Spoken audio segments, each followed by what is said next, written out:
Bonjour à toutes et à tous.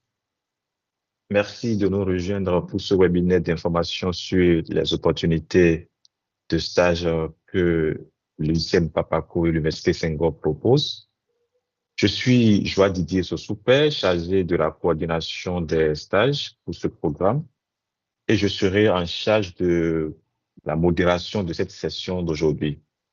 Merci tout particulièrement à toute l'équipe de l'UICN et celle de l'Université Senghor pour l'organisation de cette session et une mention très spéciale à Madeleine qui assure la partie technique pour cette session. Merci Madeleine pour ton appui technique.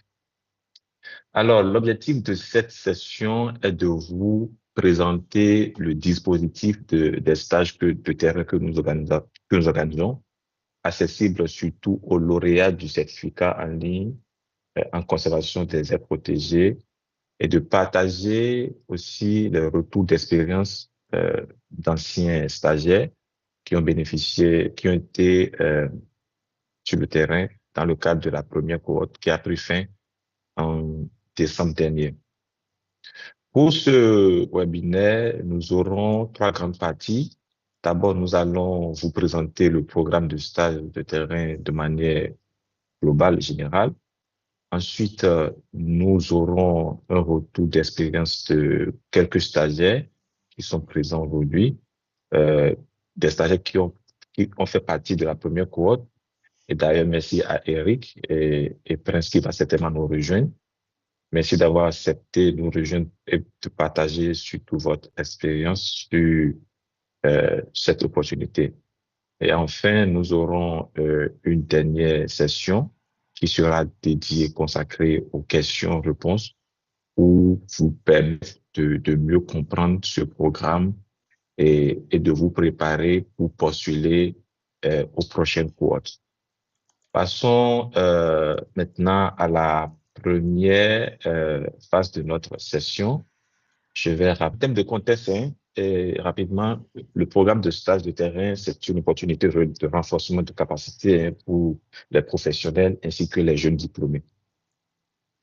Alors, le contexte de manière générale, face à la perte de la biodiversité et des ressources naturelles, il s'avère important que les aires protégées sont aujourd'hui des outils pour mieux protéger et mieux inverser ce déclin-là.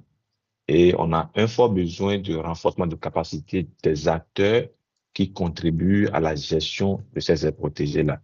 Et depuis peu, l'UCL Papaco ainsi que l'Université Senghor développent des cours en ligne pour permettre aux professionnels ou bien à ceux qui sont intéressés par la thématique de protection, de conservation des aires protégées, de mieux avoir des compétences et des outils nécessaires pour garantir euh, pour la continuité des efforts de conservation de ces ressources naturelles. Et depuis peu, depuis 2025, afin de compléter les notions théoriques acquises au cours de ce cours-là, le programme de stage a été conçu et a été mis en place et continue d'ailleurs d'être implémenté. Alors, ce programme a pour objectif de découvrir le fonctionnement d'une aire protégée et des métiers qui sont regroupés au sein de ces aires protégées, de renforcer les compétences des professionnels par des immersions sur le terrain et enfin de contribuer activement à des projets concrets de conservation. Alors, en termes de déroulement de stage, il faut retenir que les stages sont faits pour durer entre 2 et 3 mois, 2 mois minimum, pour ceux qui n'ont pas de disponibilité pour se libérer pour plus de 2 mois. Et vous êtes accueillis dans une organisation, ça peut être une aire protégée, ça peut être une organisation qui redonne des actions de conservation des ressources naturelles. Et puis, vous devez avoir identifié une thématique qui soit vraiment en lien avec votre désir et projet professionnel. Et nous ouvrons aussi cette opportunité à nos amis anglophones qui souhaiteraient aussi en bénéficier. En termes d'encadrement, l'encadrement est assuré par un responsable qui est désigné au sein de l'aire protégée ou bien au sein de la structure d'accueil. Et la coordination du programme assure aussi une supervision de manière globale. Et puis, à la fin, au cours du stage, d'ailleurs, il y a une évaluation via un formulaire qui permet de recueillir, d'évaluer d'ailleurs le stagiaire pour voir est-ce qu'il a vraiment atteint ses objectifs, est-ce qu'il a été à la hauteur de ce qui a été défini en amont avant que son stage ne puisse commencer. Nous savons très bien que aller en stage nécessite des moyens et pour cela, le programme a pris soin de définir certaines lignes à prendre en charge. Notamment, il y a le billet d'avion aller-retour qui est pris en charge par le programme entièrement couvert. Il y a les frais de visa qui sont couverts. L'assurance, nous veillons à ce que tout stagiaire bénéficiant de ce programme soit ait une assurance pendant qu'il est en stage et une allocation mensuelle pour pouvoir couvrir ses frais de vie. Euh, à les structures d'accueil, nous les encourageons aussi, dans la mesure du possible, à fournir, si possible, un hébergement pour les stagiaires. Dans le cas échéant, nous prenons en charge aussi l'hébergement de ces stagiaires-là. Et pour le rapport et le suivi se déroule pendant le stage où nous faisons des, des suivis virtuels. Nous l'avons prévu, éventuellement des visites sur le terrain pour s'assurer que le stagiaire déroule bien son stage dans les bonnes conditions. Et à la fin du stage, le stagiaire doit soumettre un rapport de stage suivant un canevas prédéfini que nous envoyons. Et ce rapport de stage doit être impérativement validé par les protégés ou bien l'organisation qui accueille le stage en, en stage. Et nous demandons à nos stagiaires de nous faire des retours d'expérience. Vous l'aurez constaté que depuis 2 ou 3 semaines, il y a des témoignages qui sont publiés sur les pages de Lucien Papaco. Cela donne la possibilité de communiquer sur ce qui a été fait par nos stagiaires et aussi de partager leur expérience. Une attestation de fin de stage délivrée par l'Université Singapore pour attester que oui, tel étudiant, tel lauréat a participé à ce programme de stage dans tel aire protégée, etc. Alors, en termes de collaboration, nous collaborons avec des structures, des aires protégées, etc. pour l'accueil des stagiaires. C'est d'ailleurs une opportunité d'accueil de stagiaires qui ont divers profils. Il y a des gens qui maîtrisent très bien les SIG, d'autres sont très avancés en termes de cartographie, d'autres ont des vétérinaires de formation. Donc, en bref, il y a tout un panoplie de profils que nous envoyons, c'est-à-dire que nous envoyons dans les aires protégées. Et ça contribue aussi au renforcement des projets en cours dans les aires protégées et organismes. Contribuons directement au développement des futurs professionnels africains en termes de conservation. Et les modalités d'accueil, c'est que les structures désignent un encadreur pour suivre le stagiaire au quotidien. En début de stage, ils définissent un plan de travail clair en lien avec les projets et priorités de l'organisme et la structure d'accueil met à disposition un cadre de travail qui inclut un bureau, connexion Internet si possible, accès aux équipes du terrain, etc. Et il facilite aussi l'intégration logistique à travers l'accès à certains sites, l'autorisation pour aller sur certains sites et surtout un appui administratif. Et il contribue dans la mesure du possible à héberger ces stagiaires-là pendant qu'ils sont en stage dans leur structure ou dans leur aire protégée. Et enfin, ils évaluent le stagiaire à la fin de son stage via un formulaire que nous adressons. Alors voilà rapidement présenter le programme de stage que nous développons nous mettons en œuvre depuis 2025. Alors la première cohorte est déjà passée. Nous sommes actuellement en train de préparer le départ en stage de la deuxième cohorte Donc, le départ est prévu dès avril prochain.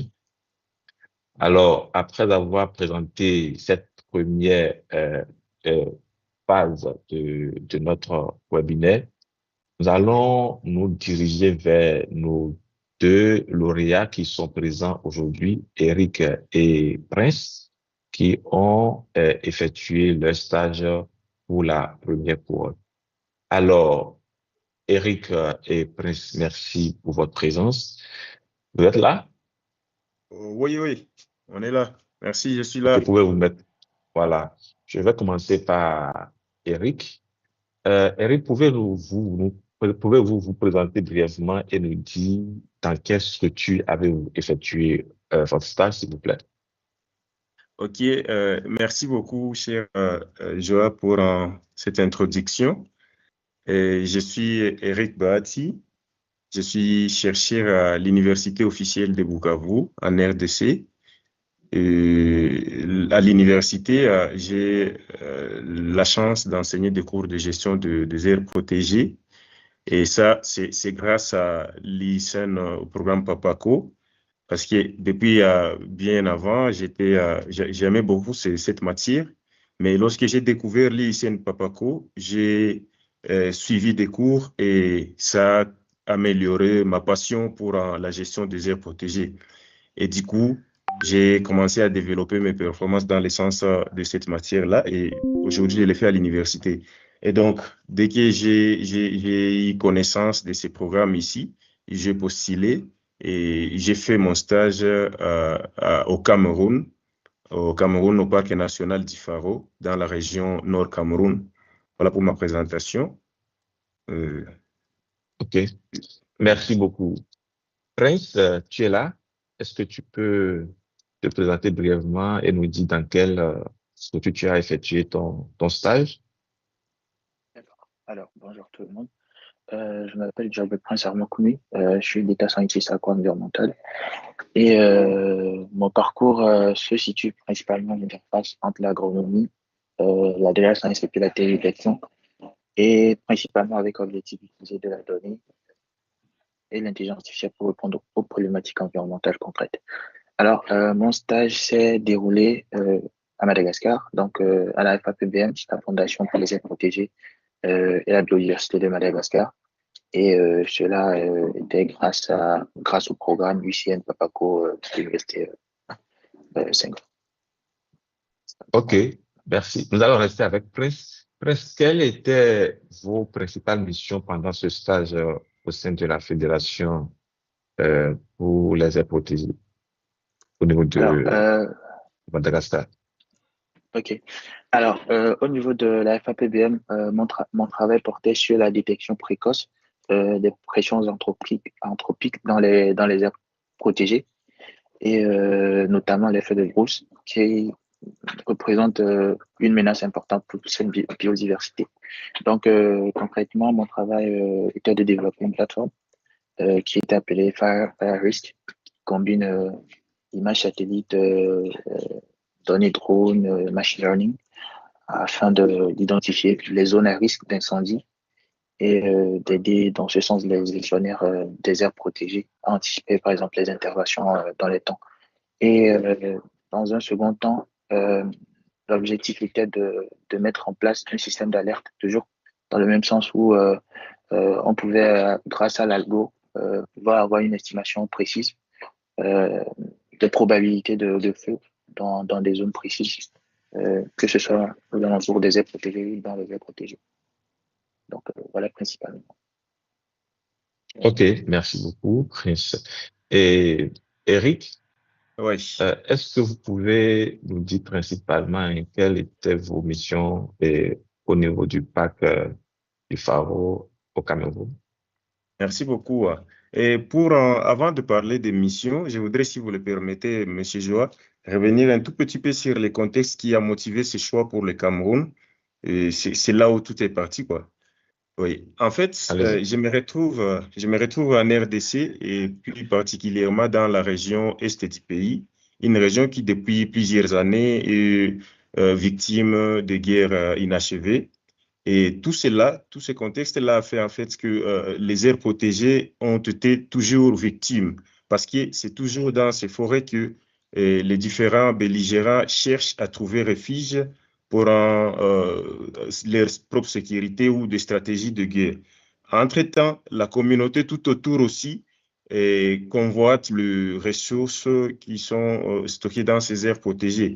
Et du coup, depuis plusieurs décennies, les constats malheureux étaient que les aires protégées dans ma région faisaient toujours face à différentes menaces ici, des activités anthropiques, dont quelques-unes ont été illustrées là-bas. Alors, cela a été aussi amplifié par une guerre récente en 2024 ici, une guerre qui est arrivée et qui a fait en sorte que, malheureusement, les gestionnaires des aires protégées, la plupart des aires protégées de ma région, ont été obligés de quitter les aires protégées pour leur sécurité. Et malheureusement, lorsque la communauté s'était rendue compte que les gestionnaires n'étaient plus en place, ils ont trouvé aussi une opportunité d'aller maintenant puiser illégalement les ressources au sein des aires protégées. Ce constat malheureux a coïncidé avec le lancement de ces programmes de stages terrain de l'ISN. Et lorsque j'ai vu cette opportunité, automatiquement, je me suis dit, mais tiens, c'est une belle opportunité pour pouvoir apprendre davantage dans des régions qui peuvent se trouver dans les contextes similaires à celui de l'Est de la RDC et voir quelles sont les stratégies qu'on met en place pour pouvoir résoudre ces genres de menaces. Et c'est comme ça que j'ai orienté mon stage vers la région nord du Cameroun, où je pensais que les contextes étaient à peu près similaires. Voilà. Une fois que je suis arrivé au Faro, en tout cas, j'ai trouvé que la réalité me permettait de bien étudier la problématique. En cette période-là, ça a coïncidé avec la phase où le parc était en train de redynamiser les rapprochements de la communauté locale. Donc, le Faro, c'est un parc national qui m'a vraiment convaincu dans sa façon de travailler avec la communauté locale, parce que c'est de là que tout part, en fait. Pour réussir la conservation des aires protégées, on a besoin de collaborer avec la communauté. Et le Faro, c'est vraiment intégrer cet aspect des choses dans sa mission de conservation. Alors, une fois que je suis arrivé là, le parc m'a confié la mission de travailler avec ces services, notamment il y a les services de monitoring, d'élite anti-braconnage qui travaillent avec la communauté dans le cadre de sensibilisation. Et il y a aussi les services de conservation communautaire avec lesquels j'ai suffisamment travaillé. Alors, c'était quoi ma mission dans cette période? La mission, c'était d'être en contact avec la communauté locale pour essayer de sensibiliser davantage sur l'importance de la conservation des aires protégées et de la biodiversité dans ces différentes formes. Alors, voilà, tout au long de mes 3 mois de stage, j'étais en contact avec cette communauté et les jeunes principalement, parce qu'il fallait former les écoliers sur la restauration des écosystèmes communautaires dégradés autour de ces terres protégées afin de restaurer un peu les ressources qui n'étaient plus disponibles pour la communauté et qui pouvaient attirer cette communauté à l'intérieur de l'aire protégée. Et c'est comme ça qu'on a travaillé avec cette communauté pendant tous ces 3 mois. Merci. Ok, merci beaucoup. Eric, on va rester avec vous.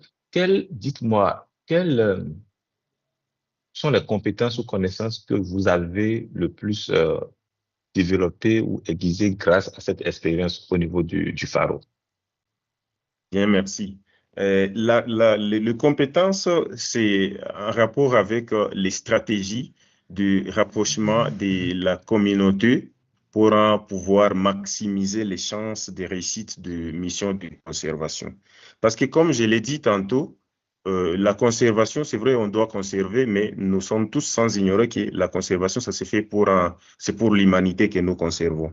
Alors, au début, il y avait, je prends le cas de ma région et c'est parmi vraiment les grandes leçons que j'ai apprises. Et la différence sur le plan intégration de la communauté dans le mission de conservation. Dans ma région, ce n'est pas le cas. Et dans ma région, on trouve que nous faisons parfois des projets pour la communauté. Des fois, on amène des projets pour la communauté, mais sans au préalable vérifier s'il s'agit du réel besoin de la communauté. Mais lorsque j'arrive au Cameroun, je trouve que les Faro fait les choses autrement. Les Faro traitent d'abord préalablement avec la communauté locale. Donc, c'est la communauté qui est invitée pour faire des propositions au service de la conservation. Et c'est sur base de ces cahiers de charges-là de la communauté que les gestionnaires vont maintenant mettre en place des projets qui visent à rapprocher davantage cette communauté des services de la conservation. Et c'est comme ça que la communauté s'approprie les actions de conservation parce qu'elle est impliquée du début jusqu'à la fin. Et ça, c'est vraiment la plus grande leçon que j'ai apprise. Donc, pour moi, aujourd'hui, bon, je sais très bien qu'il y a des stratégies que nous pouvons dupliquer chez nous et qui vont permettre à ce que la communauté se sente impliquée, concernée à 100% et qu'elle trouve qu'il s'agit de son problème et elle est censée contribuer pour le maintien de cette biodiversité. Ça, c'est la plus grande leçon que j'ai apprise. Merci beaucoup, Eric. Je vais retourner la même question à Prince. Prince, est-ce que tu peux nous dire quelles sont les connaissances et compétences que tu as le plus développées pendant ce stage? Ok, merci beaucoup. Alors, ce stage m'a vraiment permis de développer 3 types de compétences. D'abord, des compétences techniques en télédétection, où il fallait chercher à combiner plusieurs types de données et autres pour pouvoir arriver à des conclusions qui vont dans le sens logique de ce qui se passe sur le terrain. Et toujours dans la liste des compétences techniques, il y avait les modèles de machine learning, toujours l'analyse géospatiale. Et ensuite, il y a cette partie d'analyse qui avait pour but de donner, par exemple, grâce aux informations qu'on aurait eues avec la partie compétences techniques, de pouvoir interpréter, par exemple, les dynamiques des feux, les pressions anthropiques, comprendre c'est quoi la cause et autres.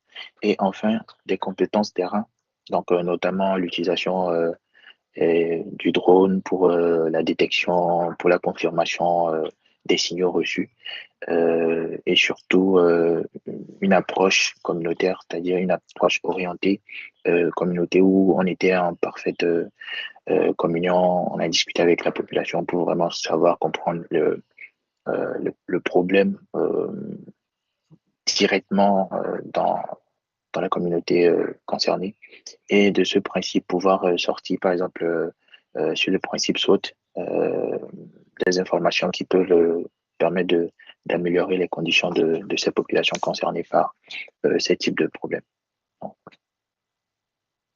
Alors, toujours dans la même lancée, dans toutes ces activités-là, et quelle est celle qui vous a le plus, je dirais, marqué, ou bien quelle est l'expérience sur le terrain que vous avez qui vous a le plus marqué pendant ces 3 mois de stage-là?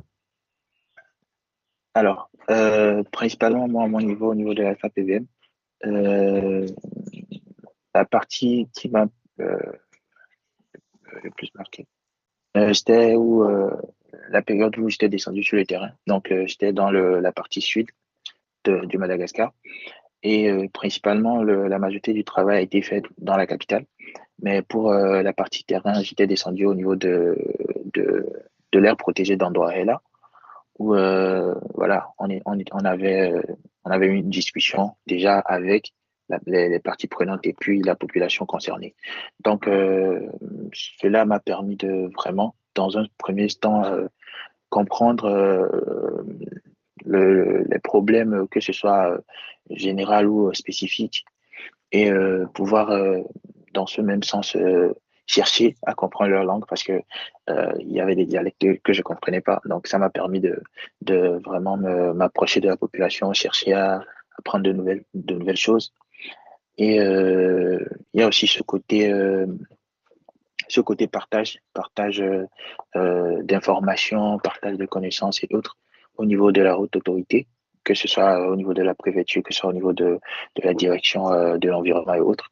Il y avait cet enthousiasme-là de partager ce qu'ils connaissaient, de partager l'information qui était correcte, et de pouvoir permettre à tout le monde, toutes les parties prenantes, de pouvoir s'en servir pour vraiment changer la situation de la population concernée. Donc, dans les deux sens, que ce soit cette partie qui est la cause directe de ce que ce soit les feux faits par les hommes, ou cette partie qui est la partie concernée qui subit les conséquences de ces feux en question. Ok, merci beaucoup, Prince. Je vais retourner la même question à Eric.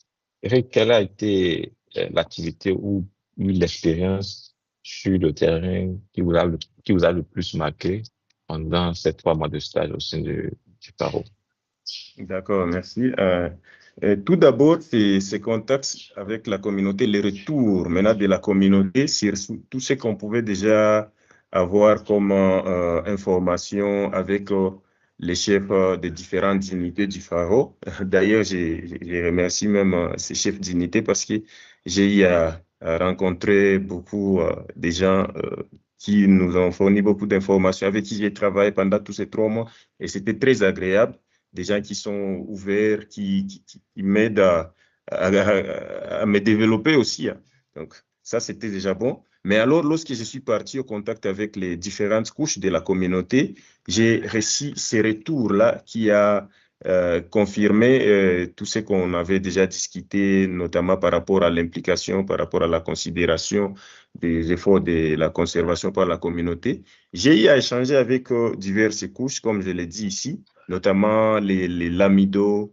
Et après, il y a des structures de développement communautaire.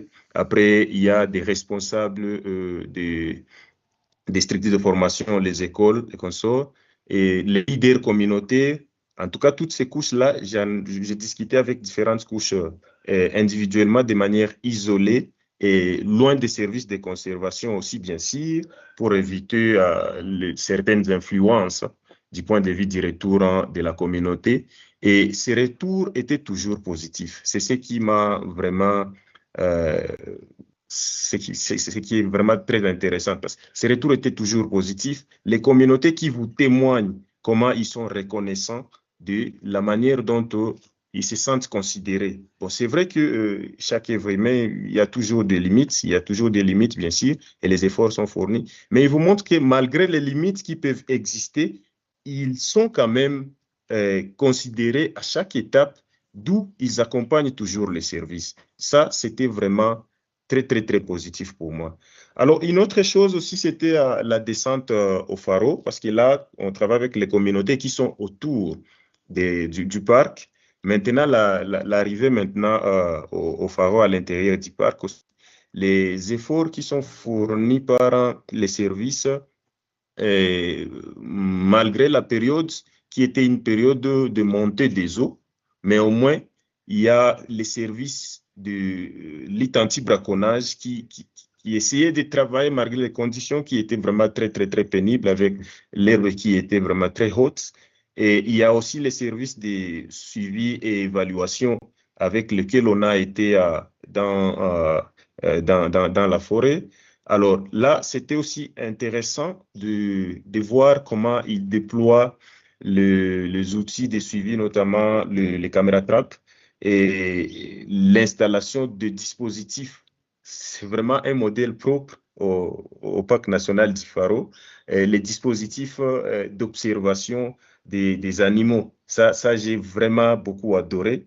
c'est vraiment un modèle que j'ai découvert là-bas. Au début, avant le Cameroun, je ne connaissais pas ces modèles-là. Je les découvert. Donc, ils construisent leur propre mirador en forêt et ils installent ces miradors dans des points stratégiques très fréquentés par les animaux. C'est le cas des salines, les animaux qui viennent, des diverses espèces des animaux qui viennent fréquenter ces salines-là, et ils ont trouvé que c'était un point stratégique pour pouvoir installer des dispositifs d'observation des animaux. Alors, les services de suivi et évaluation fait des programmes d'observation directe des animaux à partir de ces miradors-là. Et ça, c'était vraiment très, très, très intéressant comme expérience que j'ai découvert. Voilà. Alors, oui, on voit que vous avez fait une riche et très belle expérience, mais je crois que tout ceci ne s'est pas déroulé sans difficulté. Alors, Eric, dites-nous, quelles difficultés avez-vous spécifiquement rencontrées et dans le même temps, comment avez-vous surmonté ces difficultés-là? Alors, ça. D'accord. Merci. C'est une très bonne question. En tout cas, il n'y a pas eu les difficultés ne manquent pas. D'abord, je suis arrivé dans une période, comme je venais de le dire, une période de montée des eaux. Donc ça, c'était déjà un challenge parce qu'il fallait travailler dans des situations qui n'étaient pas très, très, très faciles, mais nous avons pu le faire. Alors, avec le parc, pendant la période de montée des eaux, donc la période de saison pluvieuse, on limite un peu les activités de terrain pour se concentrer sur les activités du service de sensibilisation communautaire. C'est comme ça que j'ai eu beaucoup d'activités avec la communauté. Mais alors, il ne fallait pas que je quitte quand même le Cameroun sans pouvoir faire quelques activités de terrain, notamment avec les services de suivi et écologie. Mais aussi, il fallait que je le fasse aussi avec les services d'élite anti-braconnage. Alors, les conditions ne les permettaient pas au départ. On a dit faire beaucoup de gymnastique avec les services des communautés pour pouvoir trouver, ne serait-ce qu'une petite brèche, une petite période où on aurait baissé des eaux et traversé pour aller de l'autre côté et ainsi accéder à la forêt. Ça, c'était la principale difficulté. Et gloire à Dieu, nous y sommes parvenus vers dans le dernier mois, bien sûr. On a pu accéder à la forêt. C'était pas facile avec l'herbe qui était toujours très haute parce qu'on était encore dans la saison pluvieuse. Ben, les services de la communauté ont pu mettre quand même la mobilité à disposition qui nous a permis de traverser. Il y avait des pirogues et de l'autre côté aussi, il y avait des motos. Donc, on a dû traverser la rivière, le fleuve Faro avec des motos dans la pirogue pour aller avec de l'autre côté. Tout ça pour que nous puissions valider l'autre étape là, de terrain de notre stage. Et ça a été d'abord fait. Ça, c'est sur le plan technique. Sur les aspects aussi les aspects sociaux, où il y a eu vraiment aussi des difficultés, je dois les souligner. Vous voyez, lorsqu'on travaille avec la communauté, nous venons des autres régions, des autres pays. Lorsqu'on est en contact avec la communauté, bon, elles s'attendent que voilà, on va bien sûr discuter, mais il y aura aussi des petits trucs matériels qui vont recevoir avec l'arrivée des visiteurs venant des autres pays. Et sur le plan financier, peut-être c'est là où il y avait un petit blocage. On n'a pas pu vraiment répondre à ces attentes de la communauté. C'est vrai, l'objectif, c'était pas aussi de venir distribuer du matériel, non. Mais quand même, lorsqu'on est avec la communauté, c'est le social. On ne peut pas s'en séparer. Nous sommes des Africains, nous vivons avec notre social, c'est comme ça là. Ils s'attendaient toujours qu'il y ait des petits trucs à partager, mais bon, on était vraiment très limité sur cet aspect-là. Heureusement que c'est une communauté qui nous a adoptés et elle n'en a pas fait de problème, mais tu sens directement que, bon, ils s'attendaient à quelque chose, malheureusement, il n'y a pas eu ça. Voilà, c'était d'abord ces deux aspects des limites que je pouvais aussi citer comme ça, donc la période et les sociales. Ok, merci beaucoup. Surtout pour ce volet de l'implication de la communauté, oui, c'est souvent une question qui revient. Comment est-ce qu'il faut arriver à mobiliser la communauté autour des actions de conservation? Et heureusement que récemment, Lucien Papako et Senghor ont développé ont développé un cours en ligne qui est récemment lancé.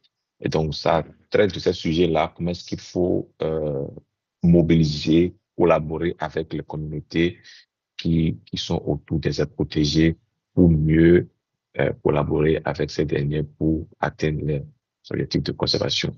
Alors, je vais retourner vers Prince avec la même question. Quelles sont les difficultés que tu as rencontrées et comment tu as pu les surmonter pendant que tu étais en stage à Madagascar? D'accord. Si. Alors, pour ma part, j'avais principalement deux difficultés. Euh, la première était euh, la disponibilité des données, vu que j'étais plus orienté données, analyse et autres. Donc, il y avait ce souci de disponibilité de données à utiliser pour pouvoir arriver à nos fins.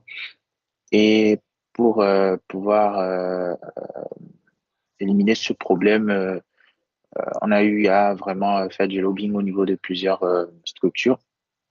Donc, que ce soit au niveau de l'AFD, que ce soit au niveau du MNP, toutes ces structures-là, on les a un peu touchées, on les a un peu euh, adressé des mails et on a pu avoir des données qui nous ont permis de pouvoir arriver à nos conclusions. Et ensuite, moi, principalement, j'étais à Madagascar, comme je l'ai précisé au départ. Donc, dans cette période, il y avait ce petit moment de manifestation et autres en termes de voilà, politique du pays. Donc, ça a beaucoup limité la sortie sur terrain parce qu'on était confinés durant 2 semaines à la maison. Donc, on était en télétravail. Et principalement, ça devrait normalement, si c'était pas le cas, on devrait aller sur le terrain plus d'une semaine. Mais avec ce problème, on était vraiment limité en termes de logistique. Et bah, pour pouvoir pallier à ça, on a dû attendre. Et quand le moment était opportun, on est descendu sur le terrain pour pouvoir faire ce qui devait être fait. Et en dernière partie, c'était l'intégration linguistique. Parce que principalement, ce qui était dit avant d'aller, c'était que, bon, c'est un pays francophone de base, mais quand tu arrives sur le terrain, quand tu arrives auprès de la communauté et autres, il y a cette barrière linguistique qui te met un peu en laisse et puis bah, tu peux pas vraiment travailler comme tu peux, vu que la communauté a vraiment les informations, elle a tout ce dont tu as besoin, mais il n'y a pas ce retour, c'est-à-dire cette discussion fluide entre cette communauté et toi. Et ça a vraiment limité, je peux dire, euh, la majorité des informations que je pouvais avoir. Mais j'ai quand même eu des informations, j'ai quand même eu de la donnée grâce aux représentants et puis aux agents avec qui je suis parti sur le terrain. Et voilà principalement les problèmes dont j'ai eu à faire face. D'accord. Alors, on va rester avec toi. Prince, dis-moi, en quoi réellement ce stage a-t-il influencé sur ton parcours professionnel? Parce que ton Alors, stage a pris fin, je crois, en novembre dernier. Voilà, de novembre oui, à mars, on est 5 mois, on est 4 mois après, je crois. Voilà. Dis-nous. oui. Alors, je pense que je vais partir de la base. Quand est-ce que j'avais commencé à prendre les cours du MOOC? C'était principalement en 2022. Donc, j'étais toujours en cycle licence en agronomie. Et les cours m'ont permis de passer le certificat après, euh, des 15 crédits. Et à la fin de ma licence, je me suis orienté dans un master forêt et changement climatique. Et grâce à ce certificat, en termes de poids dans le dossier, ce certificat m'a permis d'être sélectionné d'abord. Et ensuite, après, j'ai fait le stage. Et à la fin de ce stage, grâce à la communication tout autour de la thématique et tout autour du stage en question, j'ai été contacté par plusieurs structures qui étaient intéressées par la thématique, la méthode utilisée et tout. Et ça m'a vraiment permis de m'intégrer dans le monde du travail. Donc, c'était plus des consultations. Et à la suite de ça, j'ai décroché un travail officiel où j'ai cette capacité de pouvoir partager tout ce que j'ai eu à apprendre sur le terrain en termes de solutions orientées communauté, solutions orientées locales. Et cela m'a aussi permis de pouvoir dire que voilà, là, je prépare une thèse. Et voilà, principalement, les avantages de ce stage, principalement pour ma part. Ok, merci beaucoup, Prince. Nous sommes ravis de savoir que depuis le début du processus, à travers les cours en ligne, après le certificat, après les, les stages, ont vraiment pu contribuer à beaucoup de choses hein, au niveau de ton parcours professionnel et que grâce à cette opportunité, ou bien à cette opportunité aujourd'hui, tu es en train de sceller dans ton parcours professionnel. Je vais retourner la même question à Eric. Eric, est-ce que tu peux rapidement nous dire en quoi ce stage a-t-il influencé euh, ton parcours professionnel ou académique, etc. Merci. Merci beaucoup.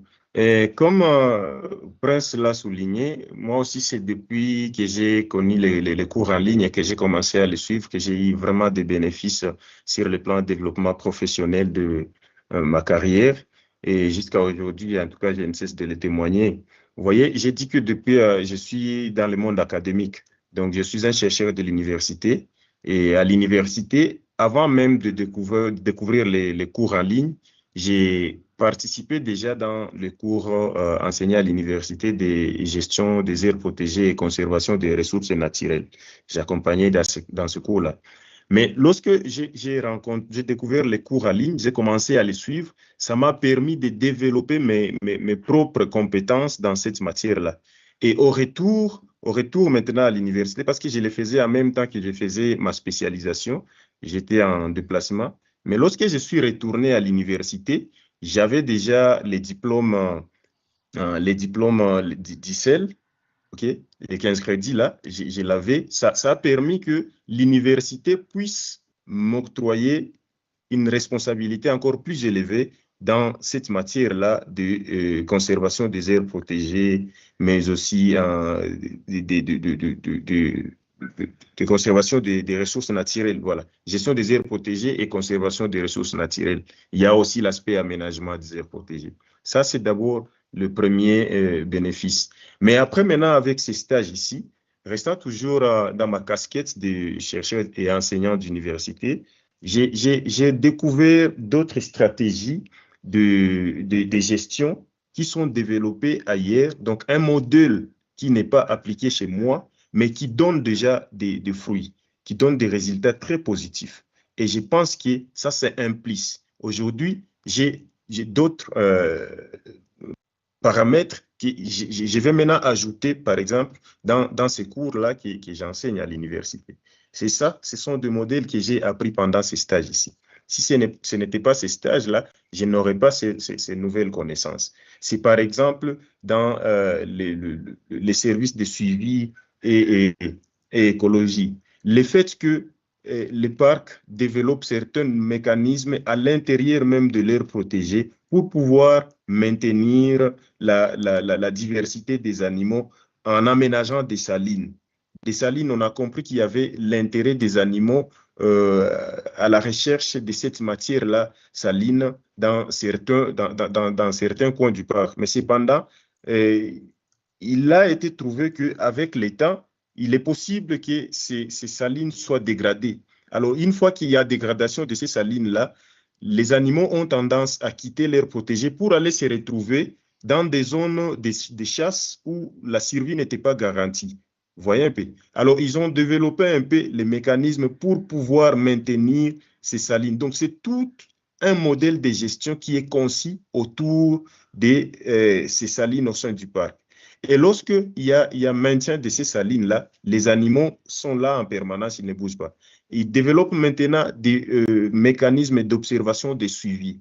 Et ainsi, les gens peuvent venir même de la communauté et passer du temps au niveau de ces points d'observation, ces miradors-là, pour constater exactement la présence d'animaux. Certains animaux qu'on n'a pas la chance de croiser à tout moment, mais on peut maintenant le voir parce qu'ils viennent chercher un peu de ressources au niveau de ces salines. Ça, c'est vraiment des modèles qui j'ai découvert ailleurs qui ne sont pas appliqués chez nous. Lorsque, par exemple, j'enseigne ces cours ici, je me base sur les modèles qui sont faits chez nous, que je connais. Et même s'il faut faire des visites, les étudiants ne peuvent constater que ce que nous faisons chez nous. Mais lorsque on amène un plus sur ce qui se fait ailleurs, on essaie d'être un peu plus large par rapport à la formation. Et ça, c'est très bon. Et autre chose, c'est par rapport au programme de gestion transfrontalière qui est en cours de développement entre le Parc national du Faro et l'aire protégée du Nigeria. Je pense que c'est Gumti, Gashaka Gumti. Voilà, je n'ai pas oublié le nom. Et là c'est encore quelque chose qui a vraiment beaucoup attiré mon attention parce que je sais que l'ICN travaille depuis plusieurs années sur la sensibilisation pour la création des parcs transfrontaliers qui renforcent encore la mobilité, le processus écologique entre, voilà, certains processus écologiques entre différentes aires protégées. Et ça, c'est un modèle qui, dans ma région, elle n'est pas encore mise en application, mais j'ai retrouvé au Cameroun que les Faro étaient déjà bien partis pour pouvoir être en gestion transfrontalière avec le parc du Nigeria. J'ai pris le temps de prendre les informations et c'est aussi bénéfique pour ma carrière professionnelle. Voilà. D'accord. Merci beaucoup. Merci Prince et Eric pour ce partage. Alors, quel, à toi, Eric, quel conseil donnerais-tu aux futurs candidats, aux futurs lauréats qui souhaiteraient effectuer un stage dans le cadre de ce programme?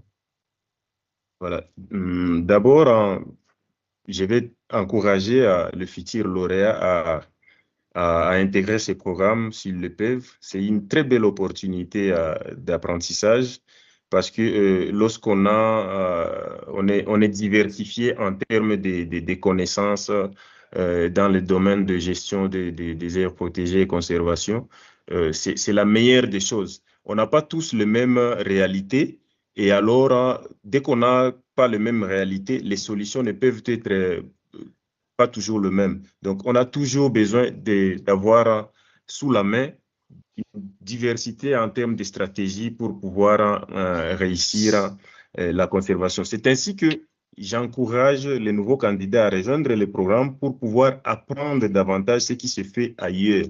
Mais cependant, moi, par exemple, j'ai dit que la plus grande difficulté que j'ai eue, c'était la saisonnalité parce que je suis arrivé en saison pluvieuse et cela a fait en sorte que je sois limité en termes de réalisation de certaines activités que j'ai planifié faire.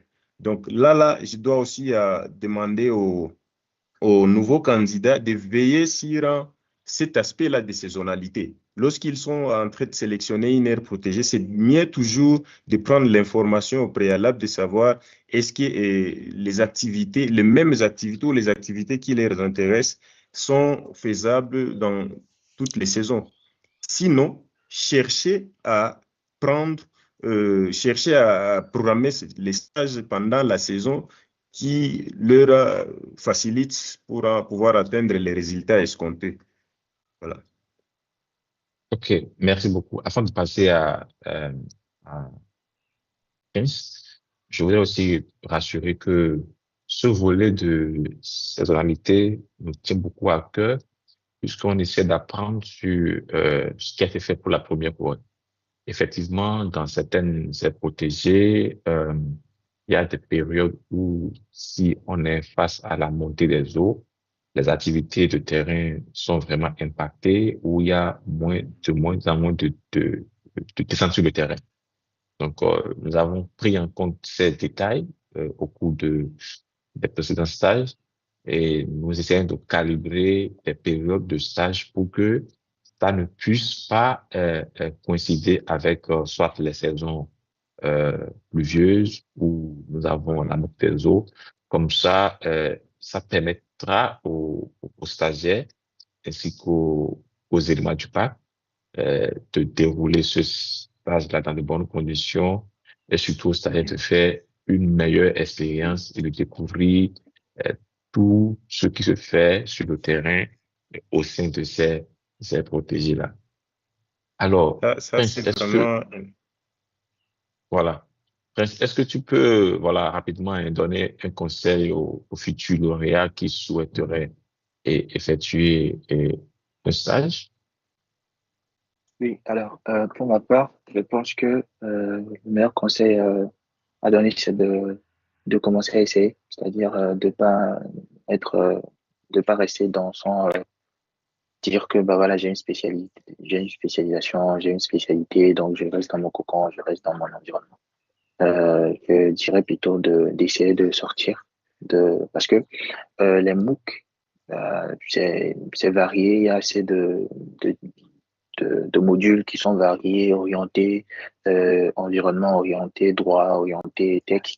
Donc, de pas se dire, bah voilà, je suis limité, je peux pas le faire, mais de pouvoir se dire, bah, je dois essayer. Et puis, c'est dans cette démarche-là que euh, ils peuvent vraiment découvrir la richesse de ces contenus qui sont partagés sur le book.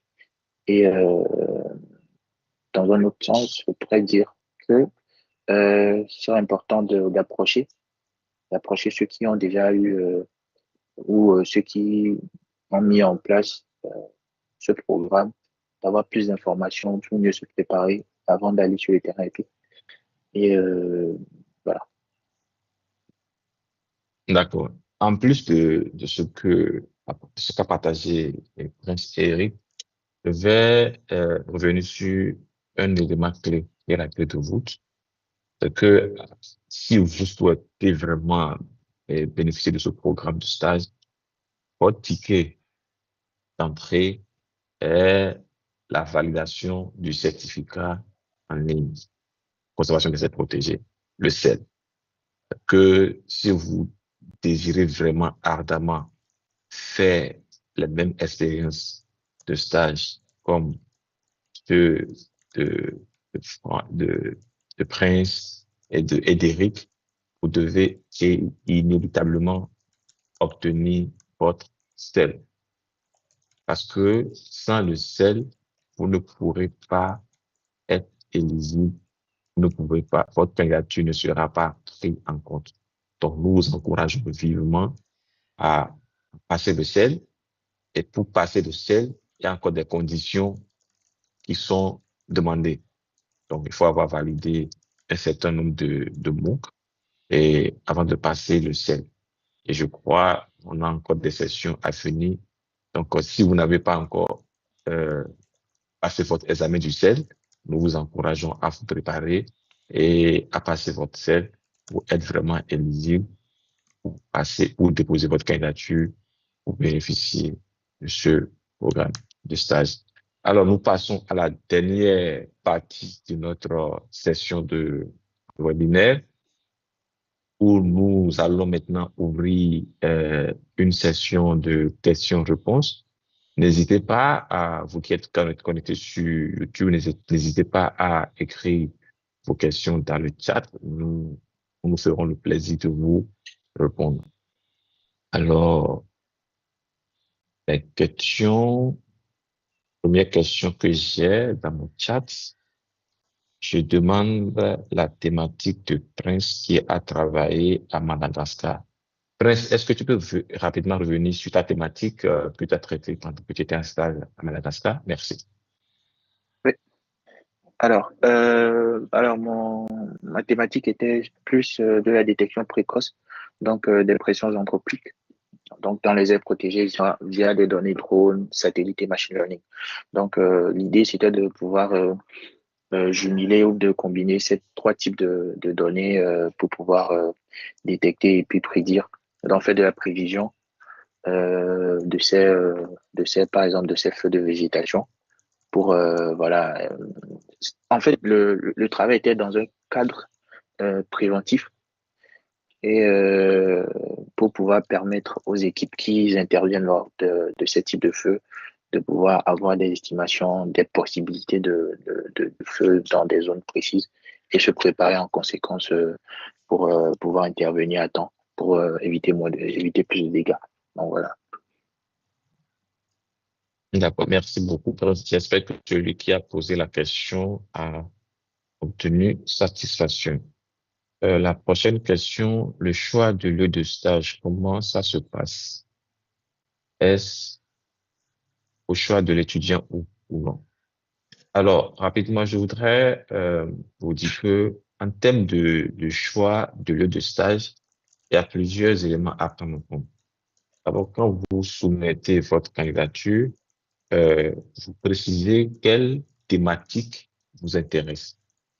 C'est-à-dire quelle thématique vous souhaiterez aborder, approfondir pendant ces 3 mois de stage.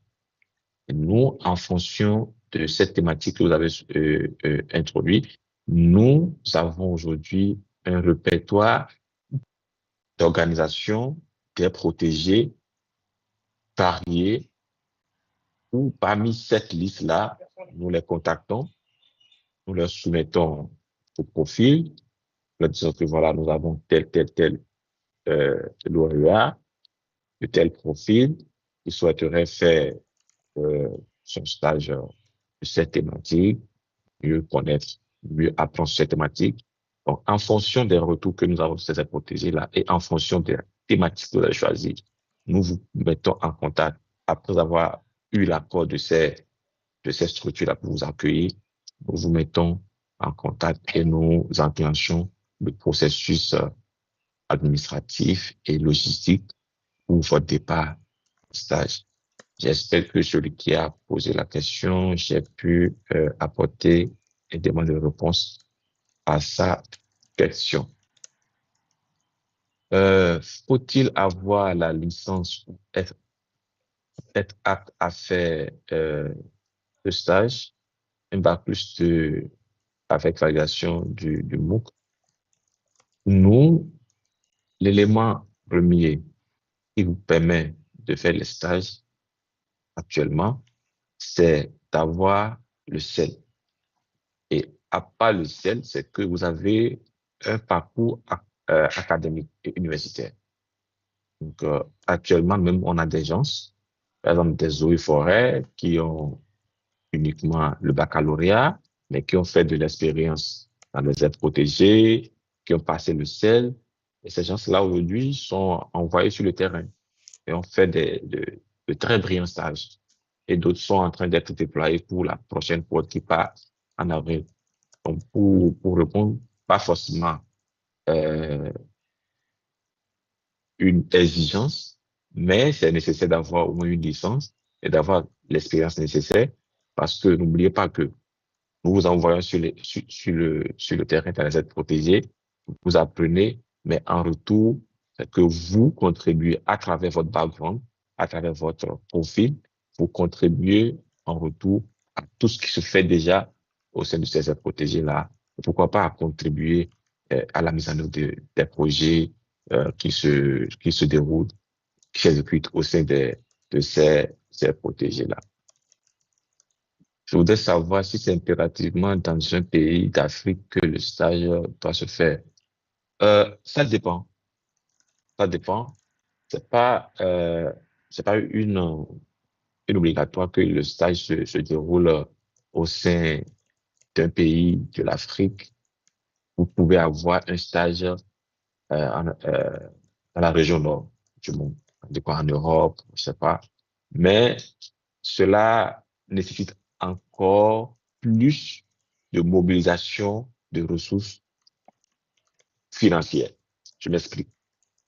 Pour chaque stagiaire, on sait à peu près sur le continent africain, on sait à peu près combien ça coûte pour envoyer quelqu'un en stage dans un pays de l'Afrique de l'Ouest, ou voilà, peut-être en Afrique centrale, ou bien en Afrique de l'Ouest. On sait à peu près combien ça coûte.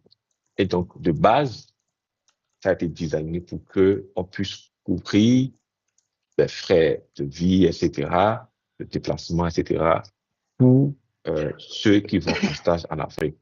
Et donc, si vous avez identifié ou bien si vous souhaitez vraiment aller en stage en Afrique ou bien en Europe, c'est un exemple. Cela veut dire que la structure qui vous accueille, nous devons avoir les garanties que cette structure-là, en plus des limites budgétaires que nous avons, que cette structure-là contribue à une hauteur donnée pour vos stages. Peut-être prendre en charge l'hébergement, par exemple. Nous savons tous que l'hébergement en Europe, par mois, je ne vais pas avancer les chiffres ici, mais je ne vais pas non plus vous avancer, vous amener sur les terrains pour des débats inutiles. L'hébergement coûte assez et du coup, sur le continent, c'est raisonnable. Sur le continent africain, c'est très, très raisonnable. Donc, du coup, c'est l'une des conditions que nous voyons. Et si vous souhaitez vraiment aller en stage dans un pays de l'Europe, si c'est ce que vous voulez, nous étudions la thématique que vous avez identifiée. Est-ce que cette thématique-là, est-ce qu'il n'y a pas déjà des aires protégées sur le continent africain qui ont de l'expérience pour vous proposer un accueil pour vous enrichir pendant votre séjour? Ça a été déjà le cas où des gens ont voulu aller apprendre, acquérir d'expérience en matière de gestion des aires marines protégées au Canada ou bien en France. Mais je savais que aujourd'hui sur le continent africain, il y a de très belles écoles, il y a de très bons cas qui réussissent en matière de gestion des aires marines protégées. Et donc, on a essayé de recadrer, de rediriger ces stages-là vers ces aires marines protégées-là pour une belle expérience. Autre question, je voulais savoir s'il y a un profil spécifique pour ceux qui sont retenus pour le stage ou payant. Je sais, par exemple, moi, je suis juriste de formation, etc. Voilà. Comme je l'ai dit au début de la présentation, nous avons toute une panoplie de profils. Si vous êtes juriste, par exemple, le cas, je pense que c'est Christian. Si vous êtes juriste, c'est que vous souhaiteriez apprendre plus sur les questions d'application de loi au sein des aires protégées, etc., etc. Et donc, on fait pas faire. On a des cours sur la thématique. Et donc, nous allons juste vous orienter dans les aires protégées où cette thématique d'application des lois là est beaucoup plus développée. Comme ça, vous avez la chance de faire une belle expérience pendant que vous êtes en stage. Si par rapport au projet professionnel, c'est le stagiaire qui définit ou bien c'est en lien avec la structure. Ah, très belle question. Euh, c'est les deux. D'abord, le stagiaire exprime son désir de travailler sur une thématique donnée.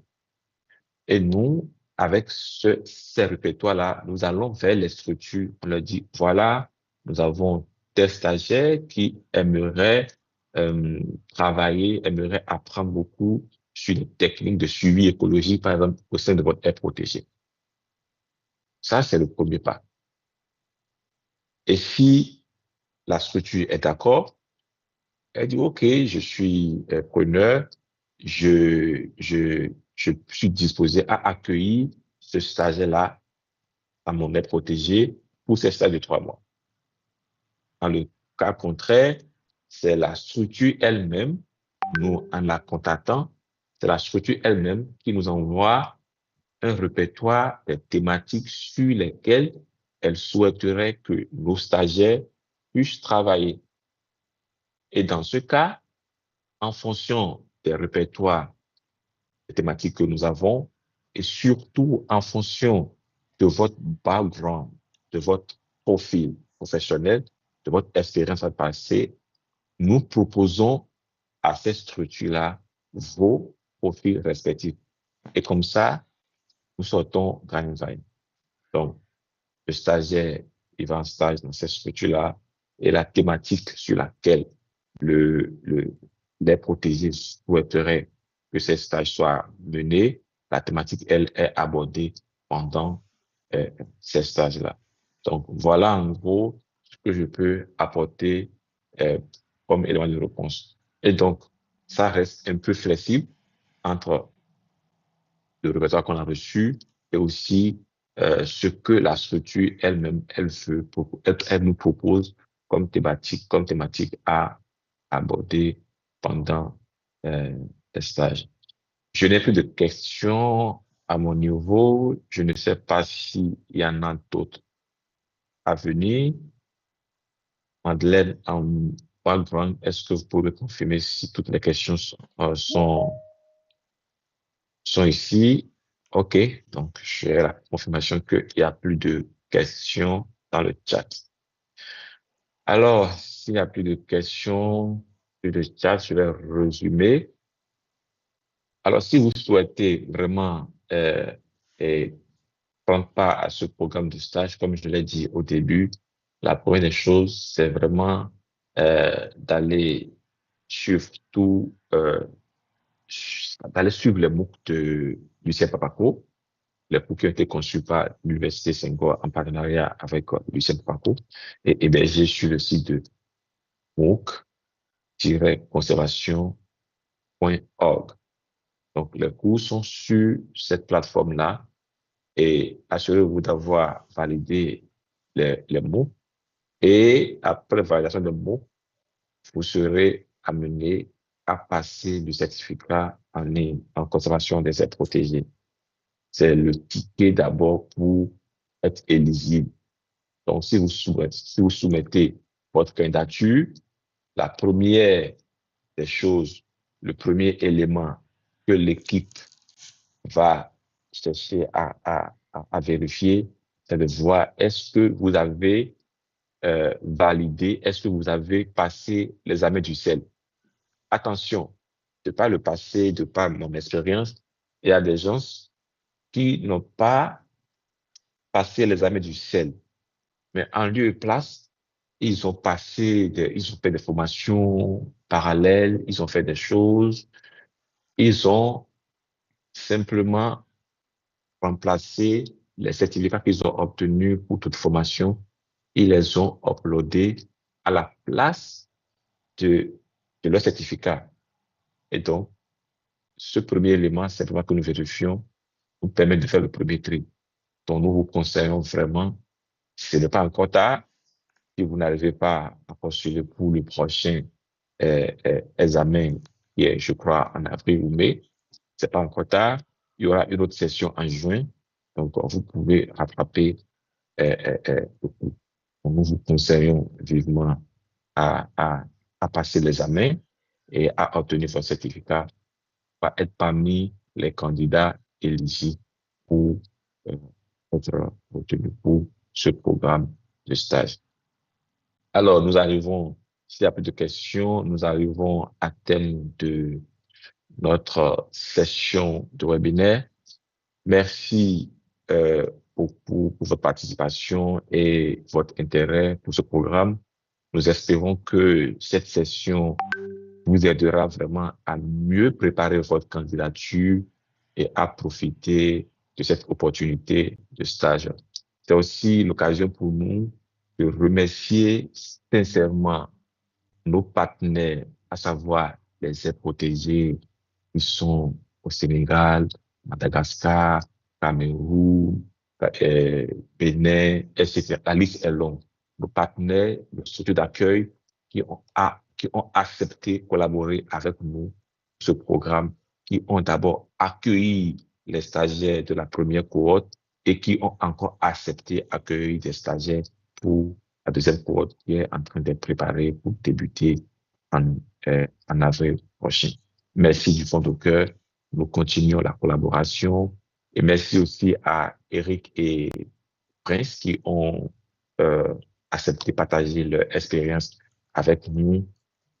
Un sincère remerciement à l'endroit de Madeleine qui a assuré la partie technique de ce webinaire, qui vraiment a fait un très bon travail. Madeleine, merci, merci, merci, mille fois merci. Alors, nous disons merci et à la prochaine. Le webinaire, il a été enregistré et ceux qui ont manqué cette session, ils pourront vraiment visualiser l'enregistrement qui sera disponible sur la page YouTube de Lucien Papaco. Merci beaucoup et à nos revoir. Merci beaucoup, cher Georges. Bonnes choses à vous. Merci beaucoup. Et bonne Bye bye. journée. Bye bye. Bye.